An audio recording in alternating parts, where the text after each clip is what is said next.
রাজ্যের নতুন মুখ্য সচিব নন্দিনী চক্রবর্তী, পশ্চিমবঙ্গের ইতিহাসে প্রথম মহিলা মুখ্য সচিব। প্রিন্সিপাল সেক্রেটারি হচ্ছেন মনোজ পান্থ। মুখ্যমন্ত্রীর নির্দেশে বিশেষ পদে মনোজ পান্থ। কথা বলবো, সঙ্গে রয়েছেন সোমরাজ। সোমরাজ, রাজ্যের নতুন মুখ্য সচিব এবং বাঙালি মুখ্য সচিব নন্দিনী চক্রবর্তী।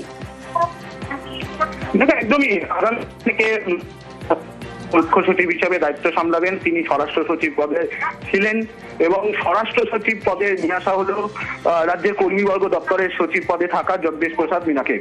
রাজ্যে প্রথম মহিলা মুখ্য সচিব নিয়োগ করা হলো এবং যেটা আরো গুরুত্বপূর্ণ, যে রাজ্যের প্রথম মহিলা বাঙালি মুখ্য সচিব হলেন নন্দিনী চক্রবর্তী।